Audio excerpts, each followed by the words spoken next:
da Chainsaw Man. Bene, dite i vostri nomi. Lei è un uomo di cultura. Io sono un uomo di cultura, modestamente mi intendo di niente, di Chain.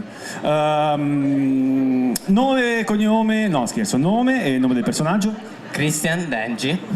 Noemi Elise. Il Mantova Wonderfest è un grande festival, quindi non solo una fiera, c'è sicuramente la dimensione della mostra mercato, quindi è possibile trovare una serie di espositori di gadget, fumetti, merchandising, giochi da tavolo e quant'altro, ma anche tantissime attività interattive, dal retro gaming, quindi la storia del videogioco, sia a livello di cabinati arcade che di home gaming, quindi le console classiche e i retrocomputer, i videogiochi new gen, i laboratori a tema mattoncini, quindi tutta una serie di attività e aree in cui appunto mettersi in gioco in prima persona, oltre a una serie di spettacoli e show dal vivo. È un mondo in assoluta crescita, negli anni diciamo anche del Covid queste passioni ci hanno tenuto compagnia e quindi c'è stato proprio un boom che stiamo apprezzando in questo periodo nelle manifestazioni, che sono sempre più visitate anche da un pubblico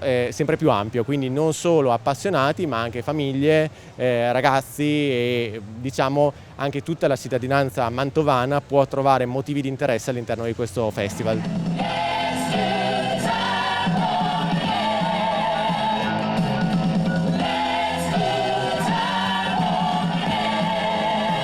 Io ho paura ad avvicinarmi, Io prendo quello di sinistra, va te bene. Prendi quell'altro. Ok. Molto bene, ecco fatto, sapevo subito. Ecco. Allora, siamo con Giuliano. Sara. Giuliano, ok, e portate rispettivamente? Denji. Power di Chainsaw Man. Abbiamo un palco appunto su cui si svolgono gli show musicali e per esempio le gare cosplay, abbiamo un palco dedicato agli eventi pop con un focus un pochino più specifico su certi elementi un pochino più legati alla cultura che diciamo in qualche modo inerisce a questo mondo, e poi uno stage, un vero e proprio ring con incontri crossover wrestling, per cui i personaggi dei cartoni animati, delle serie TV eccetera che si incontrano sul ring.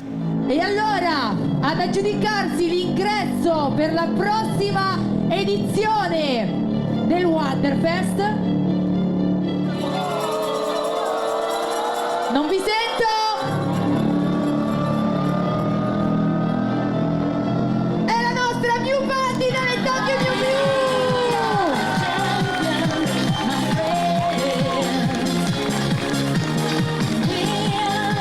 Ovviamente facciamo un applauso anche alla nostra bellissima Verona, seconda. L'ostacolo che rappresenta il cattivo all'interno della storia è fondamentale, perché di base il buono non ha senso di esistere se non ha un cattivo, se non ha un ostacolo a cui contrapporsi, se non ha qualcosa che lo separa dal realizzare i suoi sogni, i suoi obiettivi, la sua vendetta, quello che volete. Io lavoro essenzialmente con due editori, cioè Sergio Boeri editore di Milano e lo Scarabeo editore di Torino. Le ultime uscite sono state nel 2022, l'anno scorso, con Alice in Paese delle Meraviglie o Alice in Wonderland, di cui vedete la copertina qua dietro, edita da Scarabeo editore. Mentre invece con Bonelli editore l'anno scorso sono usciti Fiabe Immortali, quindi le fiabe più importanti di tutti i tempi, e un poco prima Favole degli Dei, appunto la mitologia greca reinterpretata e rivista da me, quindi gli eroi, gli dei e le creature di questa mitologia meravigliosa. Nuovi lavori in vista ce ne sono, a breve, quindi parliamo di luglio, dovrebbe uscire il nuovo libro della Sergio Bonelli editore.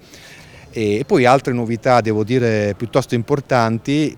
Solitamente io non ne parlo mai, anche per una sorta di piccola scaramanzia, però devo dire che nell'ultimo anno, gli ultimi 2 anni mi stanno arricchendo parecchio con il lavoro, con proposte divertenti a cui mi appassiono e che mi diverte anche poi realizzare.